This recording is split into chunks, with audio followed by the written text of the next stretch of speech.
Section 2. Government Forms, War and Strategy. Chapter 3. Monarchy and War by Erik von Kuehnelt-Leddihn. Modern history is nothing but an inventory of bankruptcy declarations. Nicholas Gomez de Villa. 1. Monarchy is a form of government rarely well understood in North America. To many people in that part of the world, it seems by now a totally obsolete, childish institution. The surviving monarchies, after all, might play a symbolic or even a psychological role, but not really a decisive political role. As a rationalist and as a liberal, in the worldwide and not in the American sense, I am also a monarchist who realizes that, combined with Christianity and antiquity, monarchy was responsible for the rise and flowering of Western civilization, which by now is slowly assuming an almost global character, penetrating the whole world. Yet, modern man's mind is political rather than historical, and is therefore hopelessly tied to the spirit of his time. In the words of Goethe, he who cannot give account of the last 3,000 years rests in darkness unexperienced, though he lives from day to day. Such a person, intellectually nurtured by the boob tube and newspapers, would be greatly surprised to hear a British Prime Minister, Disraeli, saying, quote, "The tendency of an advanced civilization is, in truth, monarchy. Monarchy is indeed a government which requires a high degree of civilization for its full development. An educated nation recoils from the imperfect vicariate of what is called a representative government." End quote. Democracy is, after all, the oldest form of government, where majorities rule over minorities. It is still today preserved by Aborigines in various parts of the globe. You can find the names of the ethnologists who have studied this phenomenon in some of my books. Democracy reappeared in a more civilized form in Athens, but when Socrates, in a truly political trial, praised monarchy, he was condemned to death. Remember also that Madariaga said rightly that our civilization rests on the death of two persons, a philosopher and the Son of God, both victims of the popular will. No wonder that Plato, Socrates' follower, and Aristotle, Plato's disciple, were fierce monarchists, and that the latter, when democracy returned to Athens, went into exile in order to not suffer the fate of Socrates. In accordance with these leading philosophers of antiquity, Thomas Aquinas maintained that democracy was the least bad of the three evil forms of government. Ochlocracy and tyranny, he admitted, were even worse. Plato's thesis that democracy naturally evolves into tyranny was also adopted by Polybius, who believed in an anakyclosis, a natural circular evolutionary process from monarchy into aristocracy, aristocracy into democracy, and democracy into tyranny. Indeed, reading Plato's Republic, books 8 and 9, one gets an exact description of the transition from the Weimar Republic to National Socialist tyranny. The historically conscious observer realizes not only that countries like Great Britain, Spain, or the Netherlands, which today are monarchies, went through republican periods. Greece and Mexico, today republics, had already twice been monarchies. Still, the most educational case is that of Rome. If we had the opportunity, given also our knowledge of history, to meet a Roman citizen in the 60th year before Christ and told him that his country soon would become a monarchy, he certainly would have reacted most vigorously, blaming us for totally ignoring the Roman tradition and mentality. Monarchy, a return to the authoritarianism of Tarquinius Superbus, out of the question. Yet Caesar already loomed beyond the horizon. Now, if we had the chance to meet with one of his descendants in the year 260 after Christ, and told him of his ancestors' indignation about our naivete and arrogance, he certainly would have shrugged his shoulders. Of course, he was right. But in the meantime? In the meantime, we are still a republic. Look at signs everywhere saying Senatus Populusque Romanus. A monarchy, as among Orientals and barbarians? Out of the question. But you have an emperor. Ha ha, imperator means general, and there always have been generals in republics. Yet a few years later, Diocletian, the Imperator Augustus, had a golden crown put on his head and demanded proskinesis, the kneeling approach to his person. Then even the most stupid Romans realized that the Republic had gone the way of all flesh. Tacitus, indeed, had suspected it a long time before. There are still outstanding thinkers who have a deep respect for the monarchical order, for rational as well as sentimental motives. Yet even the rationalist has to take the psychological factor into his calculations, or he would cease to be a realistic rationalist. As a matter of fact, the increasing democratization of Western civilization has fostered monarchophile thinking, although only on a rather high level. Thus, it is not surprising that Theodor Herzl, founder of Zionism, had declared monarchy to be the best form of government, but, since no descendants of David survived, the aristocratic constitution of Venice should be studied in the planning of a Jewish state, whereas democracy, as the worst type of rule, was to be strictly avoided. History is already telling us how right he was. This introduction is necessary to understand the relationship between monarchy and war, monarchy and warfare. Yet we are limiting ourselves here to the Christian monarchy in our civilization, and not discussing some abstract form of monarchy. Bear in mind that Arche is not Kratos. We have indeed to remember the words of Nicolas Gomez Davila that, without Christianity and antiquity as their background, Europeans would be nothing but pale-faced barbarians. Nor should we forget that war is a calamity to be avoided, one of many results of our imperfections due to original sin, even if soldiers by and large play a positive role in the New Testament. Many of our saints, from St. Francis to St. Ignatius, have fought in battles.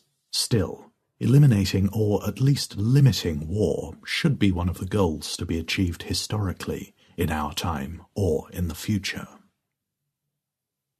2. The First Enlightenment produced the French Revolution, the great historical revival of democracy, a sadistic sex orgy in which, indeed, the divine Marquis played personally and intellectually a leading role. It is not here the place to portray the revolution's unspeakable horrors, which, to a broader public, were revealed only in the years preceding its 200th anniversary in 1989. But, in order to explain its effects on wars and the methods of warfare, it is necessary to highlight its character and role in history. It wanted to bring liberty and equality under a common denominator, something Goethe considered only charlatans would promise. Equality, indeed, could merely be established in some form of slavery, just as a hedge can only be kept even by constantly trimming it. In this perverse competition between liberty and equality, the latter naturally won out. Robespierre, before being dragged to Notre Chère la Guillotine, had planned to put all Frenchmen into one uniform and all French women into another. He also wanted to eliminate all church steeples as undemocratic, since they were taller than other buildings.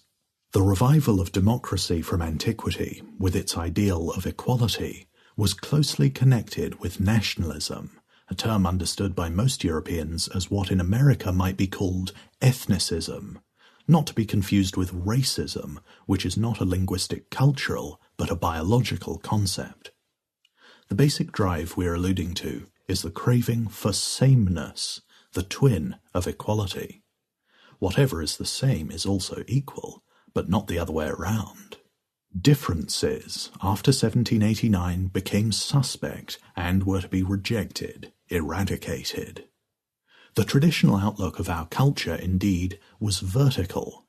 God, Father in heaven, the Holy Father in Rome, the king as the father of the fatherland, and the father as the king in the family.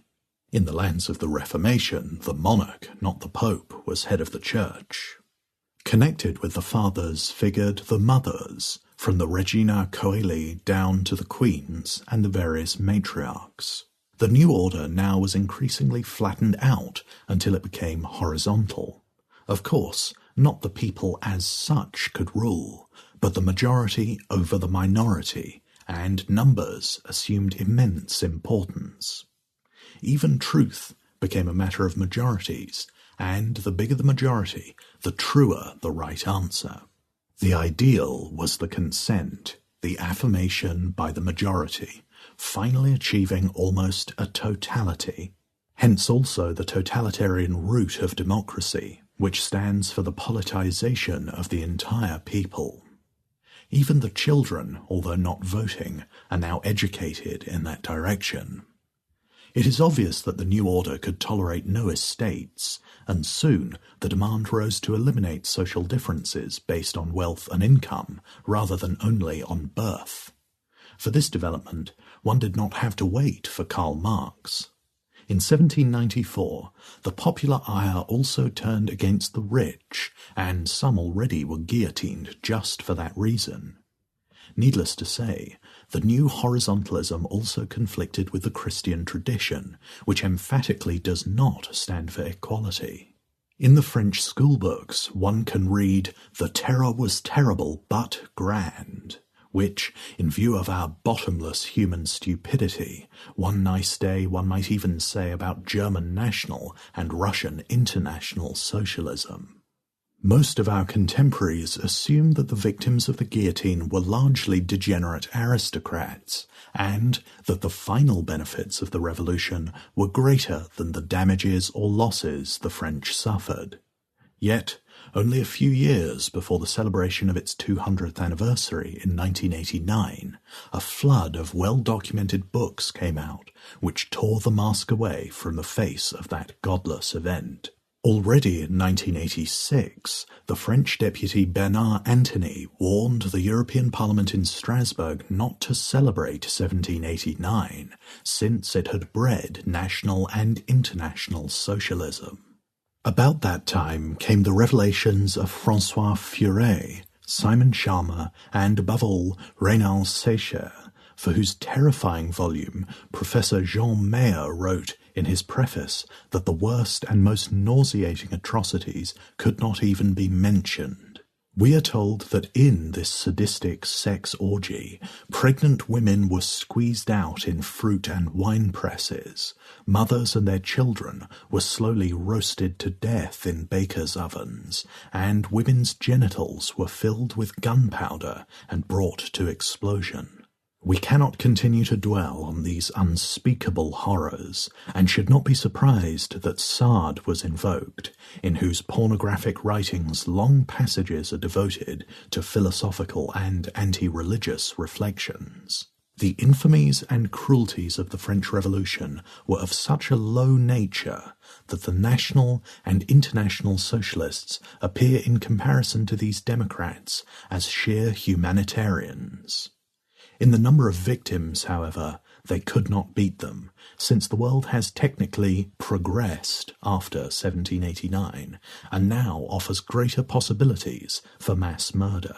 The 1989 celebrations of the French Revolution concentrated unilaterally on the Declaration of Human Rights, in the shadow of the guillotine, and did not even mention the fall of the Bastille with its most unsavoury details. The invention of the guillotine was psychologically a step in the new direction, the mechanization of swift murder. Yet the French Revolution left behind something much worse than the guillotine, because it was permanent, the radical change in the nature of wars which made this human calamity more extensive and intensive: conscription. 3.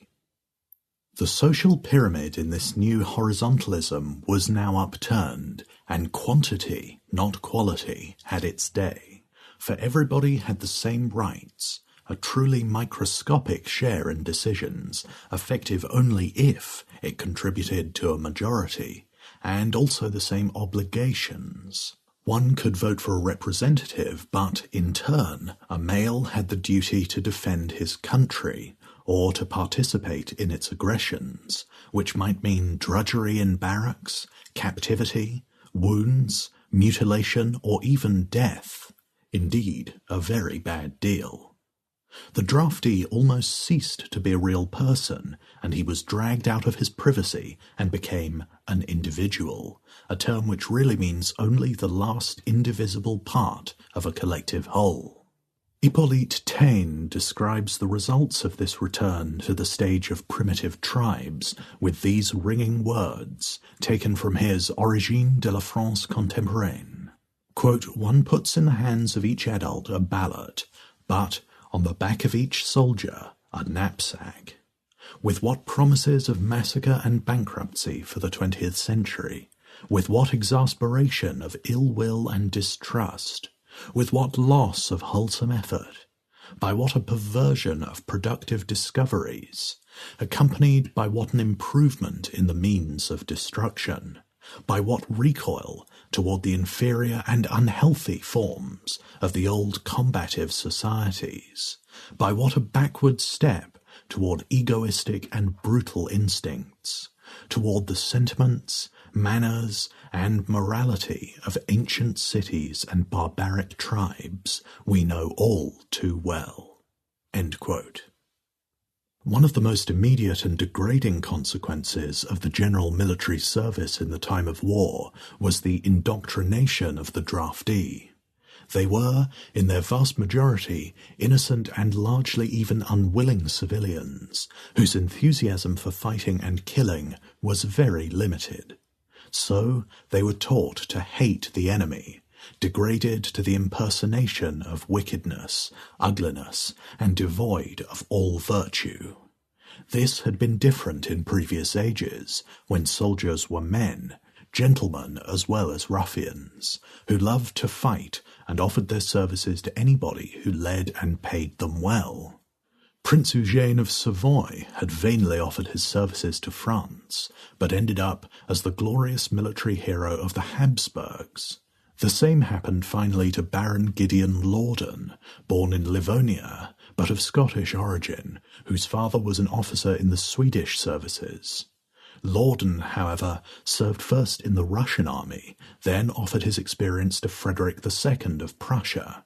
Yet, rebuffed by him, Lawdon joined the largely Austrian army of the Holy Roman Emperor and defeated Frederick in battle. Such switches were rare in my own time, but not unheard of. Since right into the middle of the 19th century, the vast majority of recruits had only a very scant education. Mass illiteracy prevailed for generations. They had to serve a long time in the army, frequently 3, sometimes 4 years. Those who had bachelor's degrees, age group 18 to 19 years, served only 1 year and received commissions and became reserve officers. The idea was to have trained soldiers under arms, as well as in a reserve capacity, periodically called to manoeuvres. The loss of time for all was considerable. Yet, if one major power adopted that system, it literally forced other countries on the same continent, in order not to be outnumbered, to do exactly the same.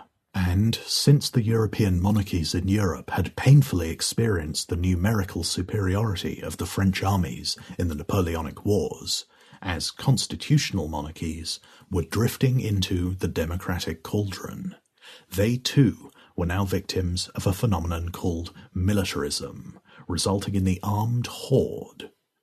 England, relying on its splendid isolation, was an exception from the rule, but the United States, politically already a victim of the French school, drafted in the war between the states not only its citizens, but even the foreigners on its soil. Although these could not vote, they earned money, and thus cash was redeemed by blood. Voluntary military service is a different matter. On a lower level, it might rely on the desire to fight. On a higher one, on the fascination of army life. on the highest, on the wish to defend one's country or bring to life a great ideal. In the book from which we quoted Taine, the American author Hoffman Nickerson wrote, quote, "During the last century and a half, civilization has recreated the armed horde. Previously a rarity, it has become the accepted instrument of any great military effort. It has not, however, come alone. Exactly 150 years ago, in 1789, shortly after the United States had sought to protect themselves against democracy by their federal constitution, the French Revolution began. From that time to our day, democratic ideas have come to dominate politics, just as the mass army has dominated war. It is the thesis of this book that the two are inseparably connected with each other, and with a third thing, barbarism." End quote. 4. The 19th century compromise of monarchy with democracy was also symbolized by the fact that the monarchs appeared in military uniforms and figured prominently as heads of the army. The horizontal identitarian order assumed an increasingly national, ethnic character, and the general tendency was toward the ethnically unified state. We were faced by pan-Germanism, pan-Italianism, the Risorgimento movement, and even by pan-Slavism, which transcended the minor ethnic boundaries. Hand in hand with this evolution, we see in the German-speaking and Slavic areas the rise of collective gymnastic movements, cultivating a violent nationalistic spirit and manifesting themselves in gigantic synchronized performances. This physical training also implied a paramilitary aim to impress the public with numbers. Here we have undoubtedly one of the psychological roots of National Socialism. The communists, too, loved synchronized, uniformed mass performances. Horizontalism asserted itself visually. This is part of the 19th century's still mixed transformation.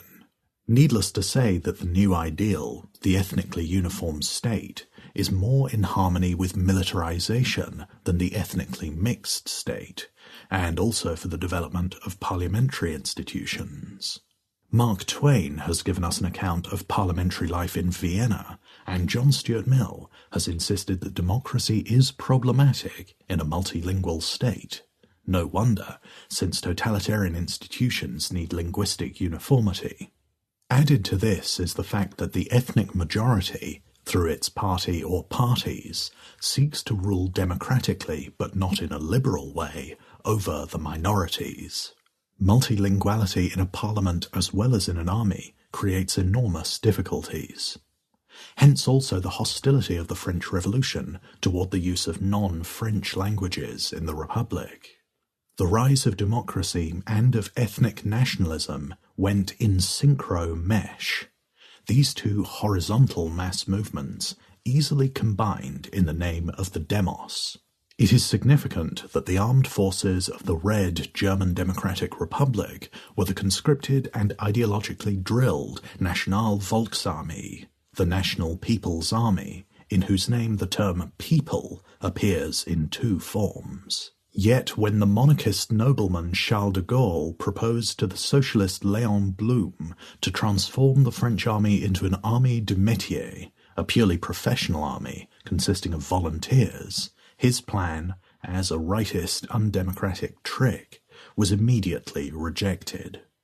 Such an army could be easily mobilized against the dear people and might develop an esprit de corps which would be fully undemocratic.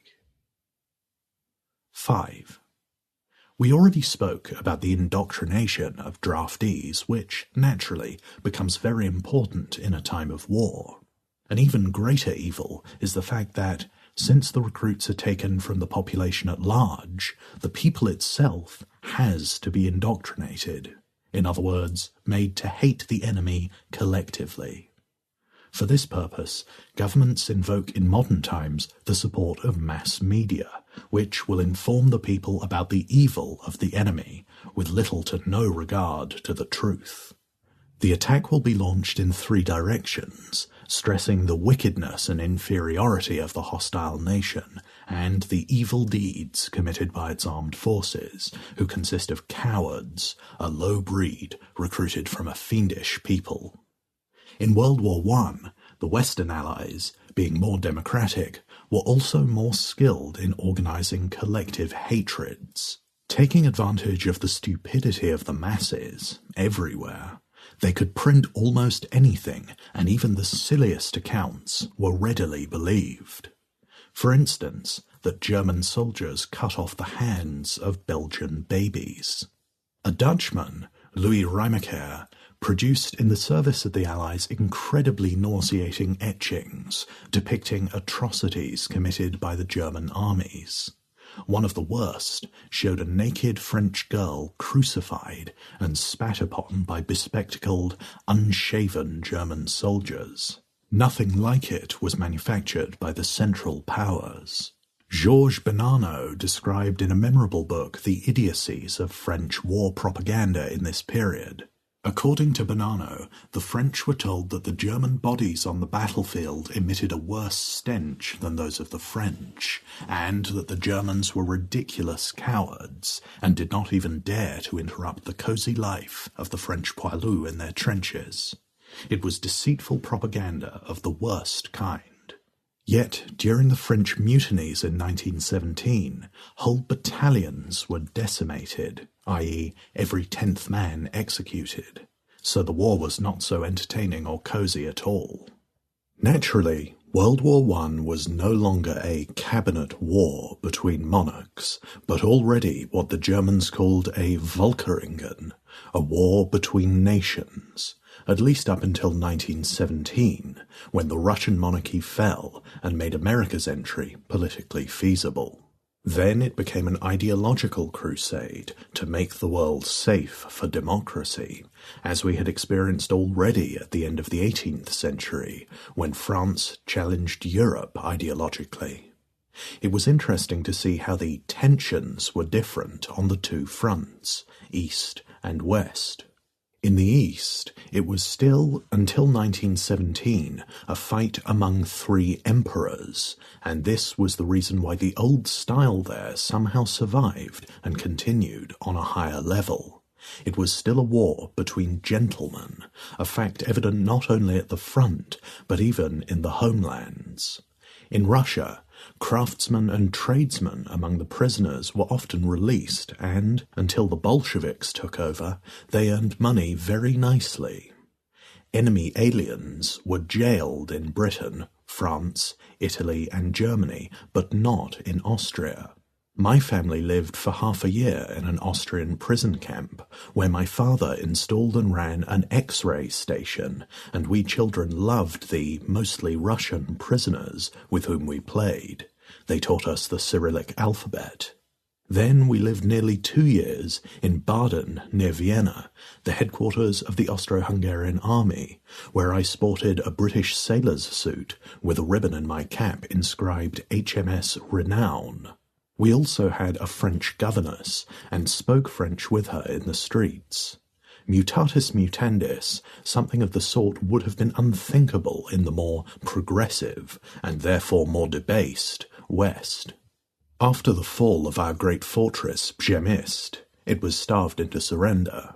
The Russian officers invited their Austro-Hungarian colleagues to a banquet where they toasted each other. I know of an Austrian officer who, made a prisoner, handed to the Russians his calling card. I had fun once after a lecture in America during a debate. A professor, a real leftist jerk with long hair, dark glasses and jeans, complained that he could not understand my term, a gentleman's war. Of course you couldn't, was my reaction. One can imagine the hilarity of the students. 6. A war between entire nations developing into an ideological crusade, the word crusade has near-religious implications, was bound to assume total and totalitarian features. Anatole France realized this very well. The totalitarians could kindle the fervor of their soldiers more easily because they operated in a highly authoritarian framework. This also explains why the German army fought well over 2 years, 1942 to 1945, in a hopeless defensive rear action. Yet, the hate propaganda of the democracies was partly very successful. Thus, mixed with racist motives, the United States decided to put the West Coast's entire foreign as well as American population of Japanese ancestry in concentration camps, which the British had invented during the Boer War. There were among them US citizens with only one Japanese grandparent, looking like Caucasians and not speaking a word of Japanese. And, after the final mass surrender of German soldiers in May 1945, they were not treated as ordinary war prisoners protected by the Hague Convention, but as DEF, disarmed enemy forces, and were dealt with miserably. They were starved and suffered enormous losses, possibly even 1 million. Indignation about the German concentration camps, however, played only a minor role in this policy, because the facts were largely not believed. People remembered the lies spread about the Germans during World War I. Upon entering the age of the armed horde, wars inevitably took on new forms and another character. The idea was no longer to outmaneuver the enemy and just to win battles, but, since this war was a war between peoples and ideologies, to kill as many enemies as possible, whereby wars assumed an exterminatory character.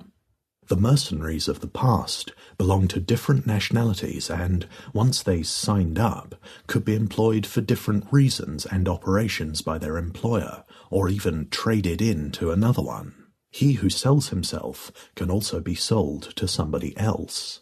Since wars had evolved very democratically, from clashes between crowned heads to conflicts between masses of people, entire nations became collectively enemies of other nations. Therefore, wars could at long last be waged against civilians, not only against beleaguered cities, but against entire populations, men, women, and children. And since technology had progressed, it had now become possible to attack the hinterland of the enemy, villages and cities. Aviation had done the trick. The French, pioneers in aviation, made a beginning in World War I by bombing a Corpus Christi procession in Karlsruhe and killing children. But the Germans followed up and dropped bombs from their Zeppelins on British cities and fired artillery missiles from a very long distance, 80 miles, on Paris.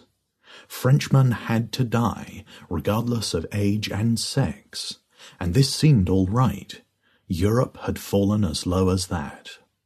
Curiously enough, it was the Third Reich, although planning aggressive wars, which desired to ban aerial warfare except on well-defined battlefronts. In 1935, the Germans, wanting a pact outlawing war on civilians in the hinterland, suggested this to Great Britain, which at the time had a Labour government. However, the offer for such a pact was turned down on the ground that all efforts to humanize war would make wars more acceptable and would thus be a blow to the noble cause of pacifism. Actually, all important British authors confirmed the thesis that, in World War II, the aerial warfare à outrance was started, willed and perfected by the democracies, not by the National Socialists. German attacks outside of the actual war zone were always retaliations. Some British authors merely shamefacedly admitted this fact. Others boasted of it. Above all, Mr. Churchill. General J.F.C. Fuller stated rightly that, quote, "It was Mr. Churchill who lit the fuse which detonated a war of devastation and terrorization unrivaled since the invasion of the Seljuks." End quote. It reached its all-time high with the destruction of Dresden, the German Florence, with a loss of 204,000 lives, and the annihilation of Hiroshima and Nagasaki. Although the Japanese had twice desperately asked for armistice conditions, in April 1945 through the Vatican and in July via Moscow, the answer was only the infamous and idiotic unconditional surrender formula. The American people knew nothing about this, and during that period, not only thousands of Japanese died in vain, but also innumerable American boys. The hatred generated by propaganda heated up the horizontal collective mentality to such a degree that the war in the Pacific assumed, in the words of American socialist leader Norman Thomas, the character of a militarily organized race riot. The racist aspect of the war received a very concrete expression in a memorable incident.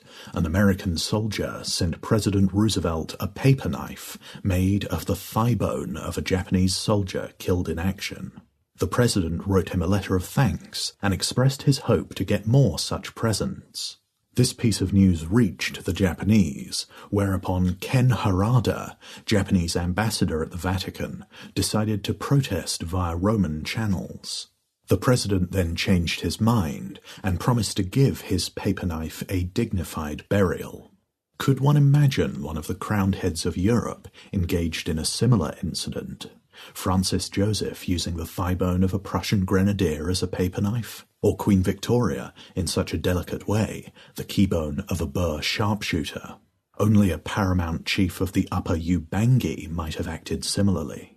An even graver evidence of sheer guerrillism appeared in the bombing of a Gestapo centre in The Hague that killed 800 Dutch, or, even worse, the carpet bombing of Le Havre just prior to its liberation, but after the evacuation by the Germans, with more than 3,500 victims. De Gaulle in London was outraged, but the British-American allies justified themselves, saying, "We really thought that the Jerrys were still in the city." Thereupon, de Gaulle really hit the ceiling, butchering 3,500 Frenchmen just to get a few Germans. He went to Le Havre for their burial, heading the cortege with the clergy. Nor was there any respect for the cultural treasures of the Old World. In World War I, the Germans were accused of having shelled Reims Cathedral with the excuse that observers were hidden in the spire, and having willfully burned down parts of Louvain-l'Ain because civilians had fired on their troops. But World War II was far more progressive, which means that Europe and North America had declined for the last 200 years under populist rule and had reached the cultural and ethical level of Dahomey's Glegle or Uganda's Idi Amin Dada. The raids over Germany were called Baedeker raids because, fearing for their safety, the Allied planes flew very high and emptied their freight more or less in the historic centres of cities, destroying the most beautiful buildings, whereas the industrial war production had suffered astoundingly little. So, the hearts of Frankfurt, Munich, Nuremberg, Hamburg, and Bremen were all in shambles, but not the industrial establishments surrounding them. Some Allied spokesmen explained that one wanted to hit the workers' dwellings, while others thought that annihilating German Kultur destroyed Nazi arrogance. Yet that blood orgy contributed very little to the Allied victory. IG Farben and other big enterprises functioned to the bitter end. One of the worst and most idiotic feats was the destruction of the ancient monastery of Monte Cassino in Italy by the American army. The Allies had been informed that there were no German troops inside. Since the building remained intact, a hue and cry was raised in the United States that, to spare the monastery, would mean yielding to Roman Catholic interests at the cost of American lives. Our boys would have to die just to please the Pope. Finally, the military yielded in order to bolster the home front.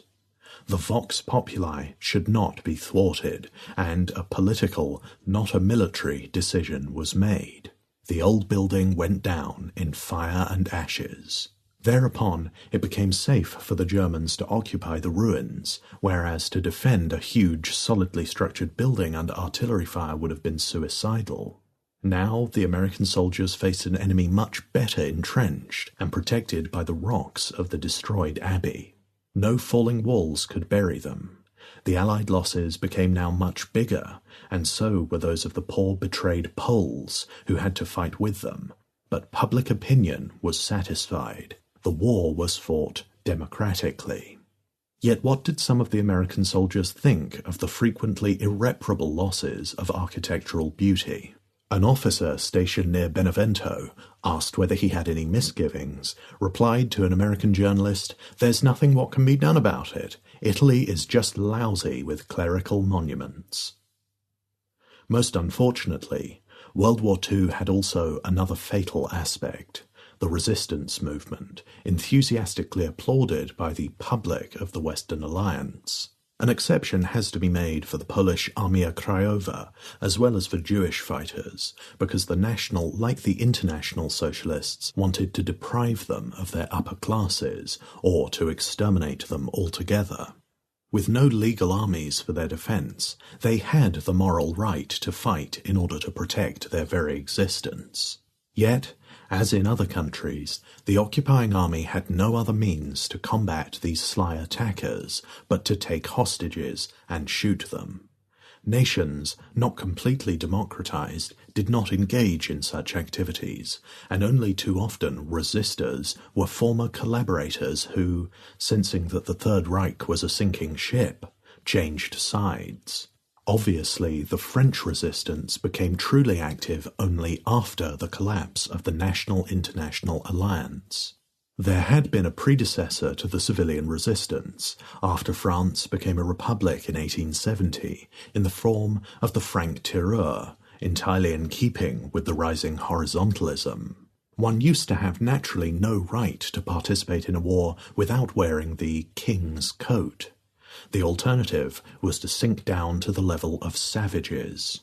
This was somewhat different in the case of the Balkans, where, after 50 years of Turkish rule, the Christian tradition had been broken, and one went to war collectively, as we painfully experienced in 2 world wars. First, we had the nationalistic komitadjis, then the ideological partisani. 7. One of the worst results of the democratization of wars was and remains the difficulty in terminating war by peace, or at least by lengthy periods of peace, because, in a slowly democratized or fully democratic order, having fought with conscripted soldiers, one is governed largely by representatives of the people, by men who do not think historically, but politically. Of history, economics, cultural mentalities, and geography they know nothing.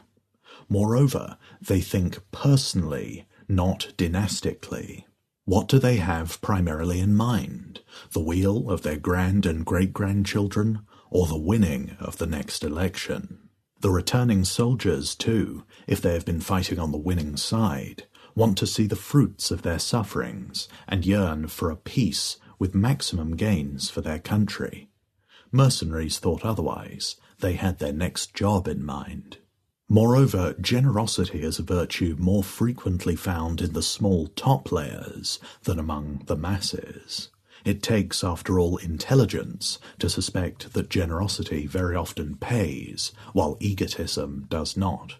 Fenelon, in a brilliant book, exhorted the Dauphin, quote, "Peace treaties are meaningless if you are the stronger one, and if you force your neighbour to sign a treaty to avoid greater evil. Then he signs in the same way as a person who surrenders his purse to a brigand who points his pistol at his throat." End quote. Yet, already in the 19th century, in which we witnessed the democratization of constitutional monarchies, we see that the warning of Fenelon was increasingly ignored. The German drive for unification and the Italian Risorgimento offered opportunities to annex entire countries and to make dynasties homeless. In this respect, the Italians made the start. The sovereigns of Modena, Parma, Tuscany and the Bourbons of both Sicilies had to quit. After the liberation of Schleswig-Holstein from Danish rule by the German League, the legitimate heirs were not allowed to take over their inheritance.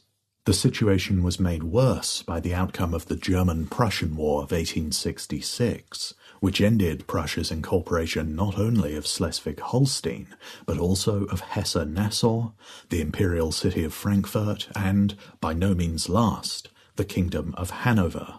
This was the policy of Bismarck, who had started his life as a typical Prussian conservative and a devout Lutheran Christian, but who became a German nationalist and a national liberal, who, soon after the establishment of the German Empire, the Second Reich, initiated as a nationalistic progressivist the Kulturkampf against the Catholic Church.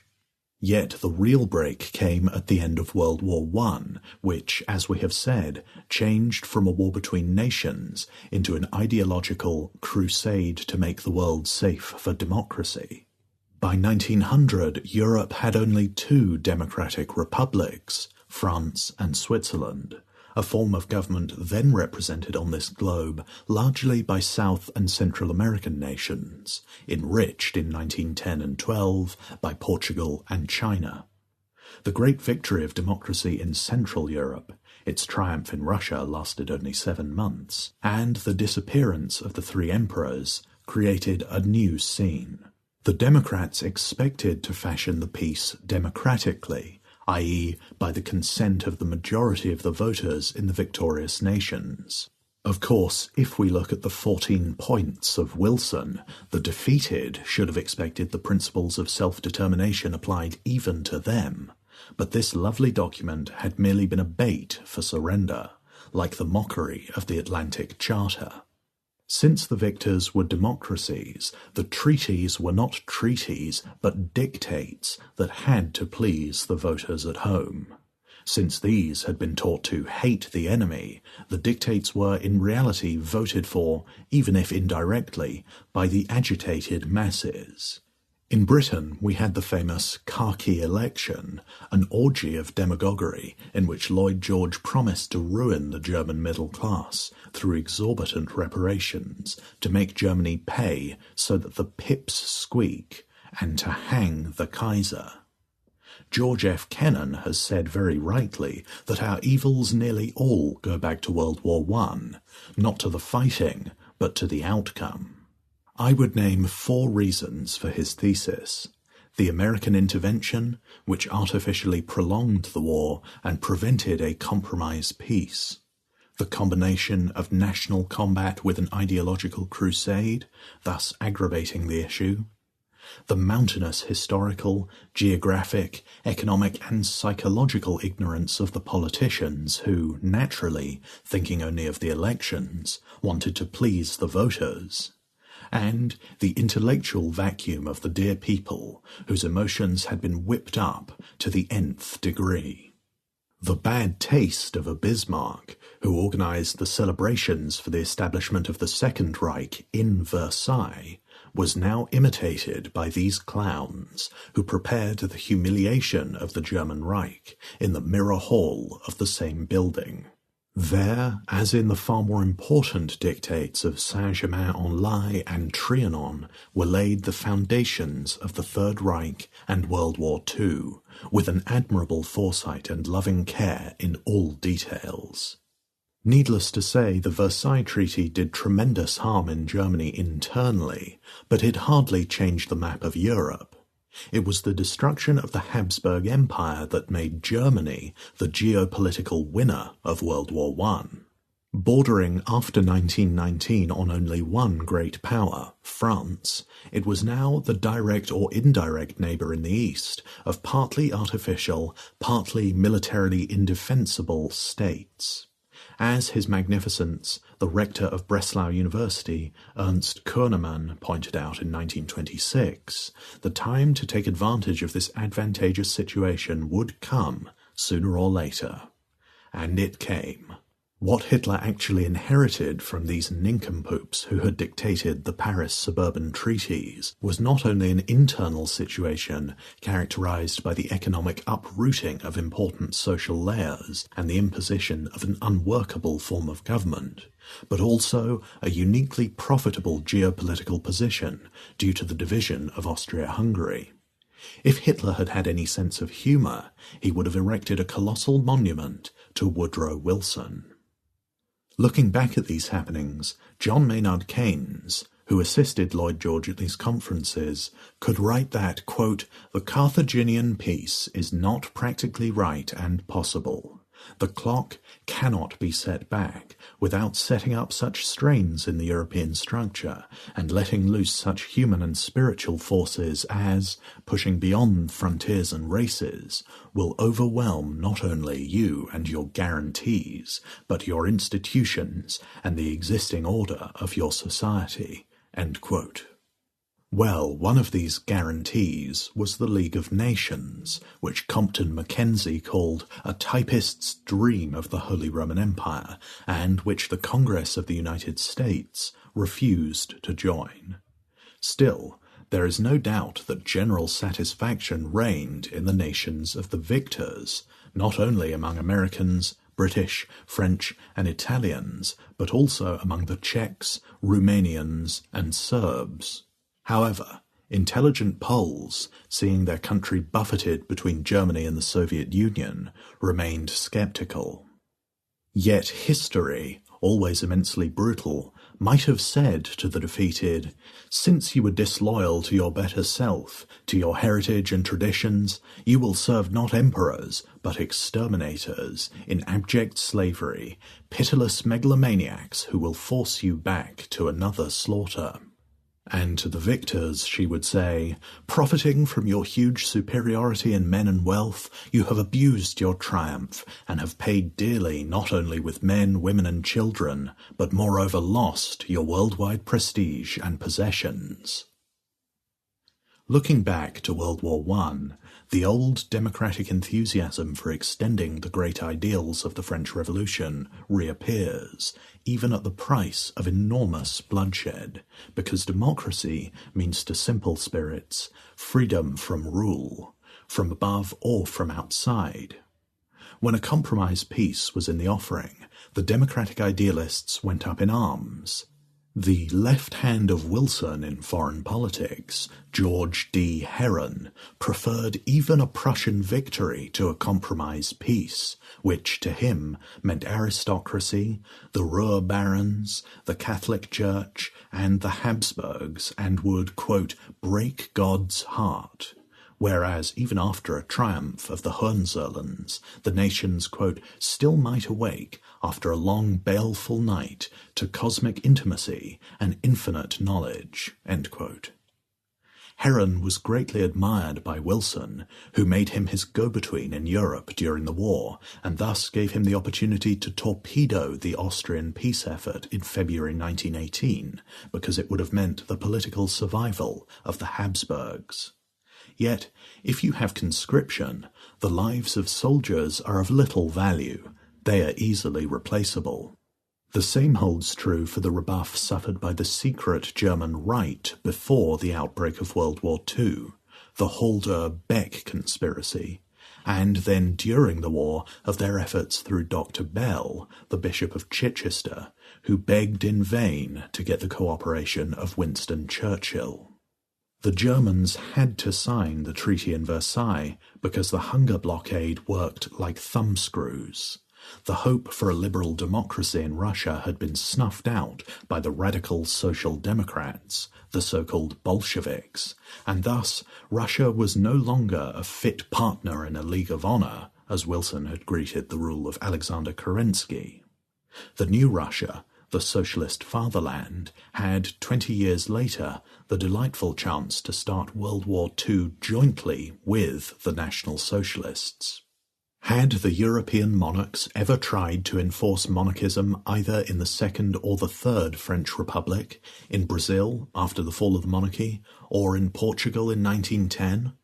No, because there was no such thing as monarchism. Democracy as democratism is a Gnostic ideology, hell-bent on saving the world. Monarchy is familistic.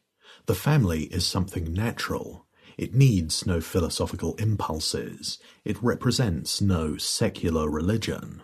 Yet, to make the people happy after one's own fashion requires sometimes a little and occasionally even a lot of pressure.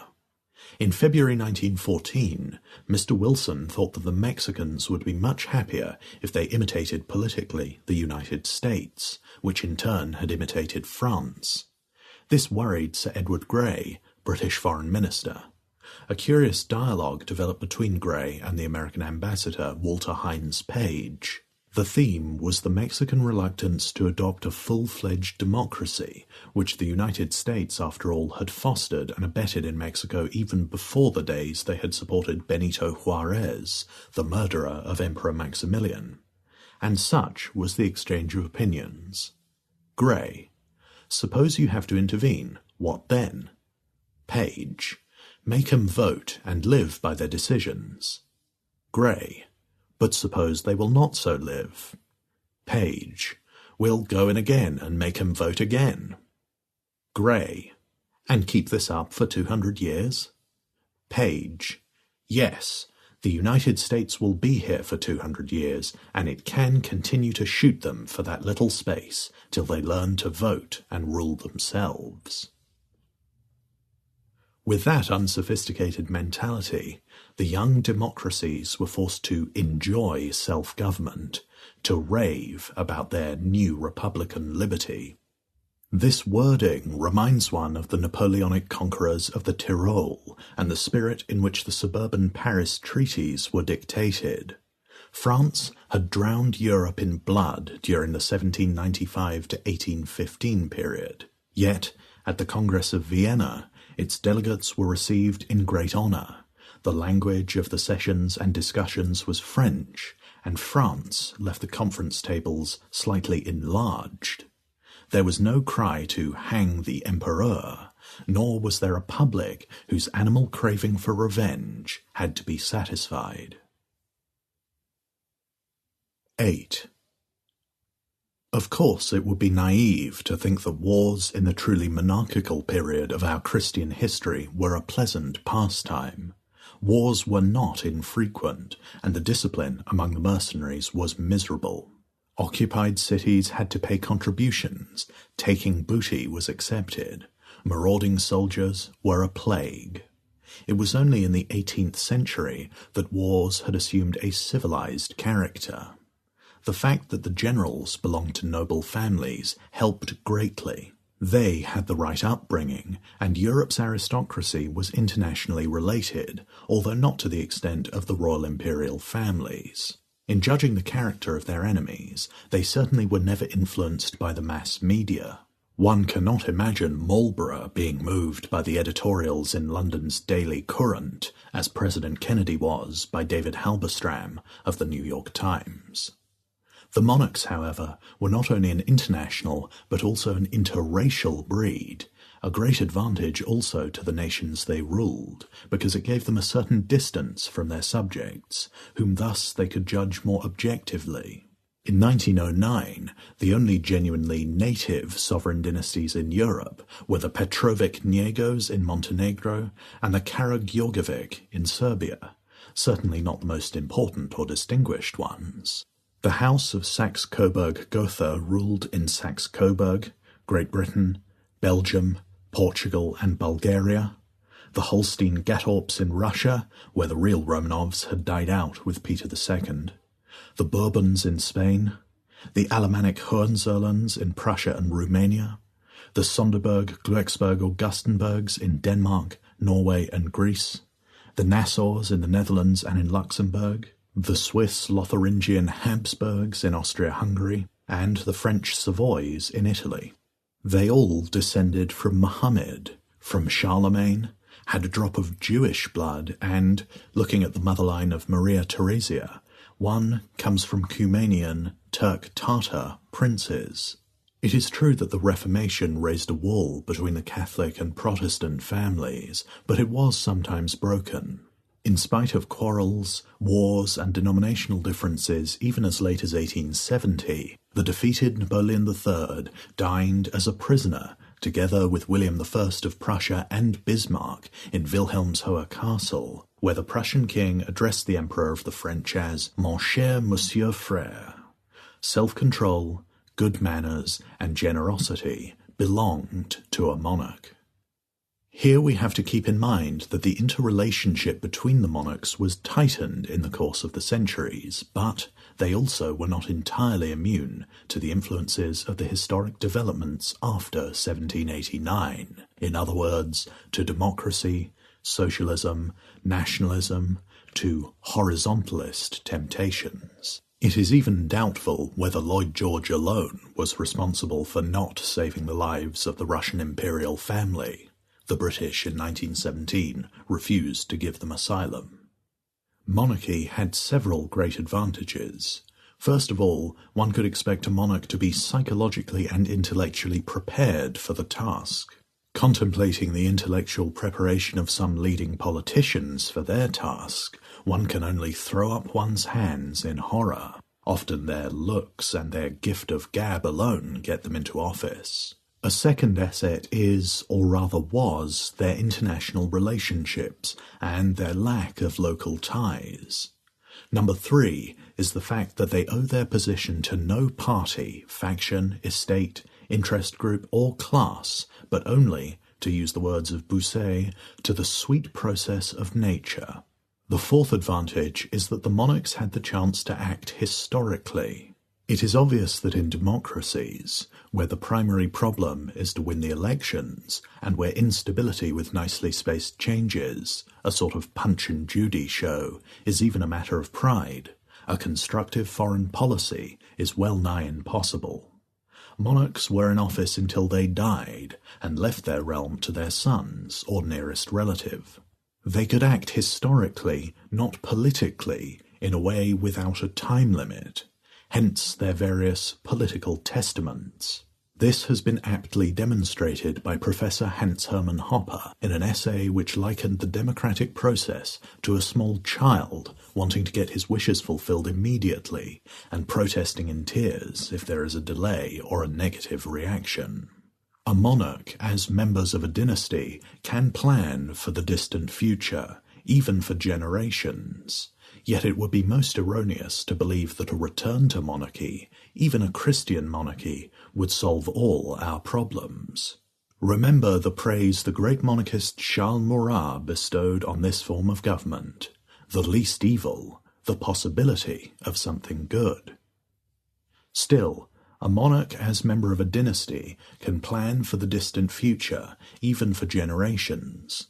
In our time, with the globe transformed into an immensely complex scenery, the abyss between the Skyta and the Skyenda, the actual knowledge of voters and candidates compared with the necessary knowledge, is unavoidably widening all the time.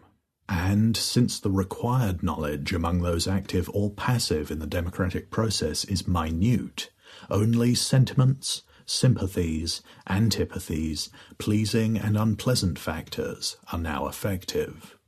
Hence, democracies act like rabbits, jumping in all imaginable directions, into unwanted wars, idealistic crusades, and into undesirable, fatal peace arrangements.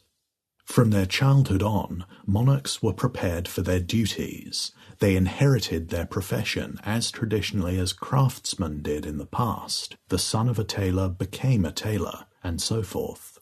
These tailors produced passable garments, sometimes bad ones, occasionally even excellent ones. So with the monarchs. Yet dentists, lawyers, cobblers, farmers, and plumbers could not have produced any clothes whatsoever, but only sheer monstrosities. Hence the decline of Europe, lasting already more than 200 years, which also means that one should not forget the already once mentioned fact that monarchy compromised with democracy during the 19th century and acquired merely a psychological role in the 20th. Wars, however, are undesirable under all circumstances. The ideal solution, at present a dream without any hope of realization, would be a gremium of Christian monarchs, such as we have in a Muslim version in Malaysia, controlling the globe.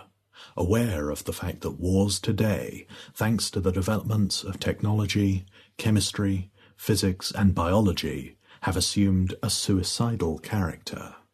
They menace the survival of all mankind, which, so far, has spiritually no common denominator. Neither has the UN, nor really the European Union. So far, it can only boast a common economic unity to become more prosperous, and a common defense against outside enemies, but without any aggressive drive. Under these circumstances, its coat of arms should be a fat porcupine, a beast fairly safe in its natural surroundings, but certainly not a valid symbol for Europe.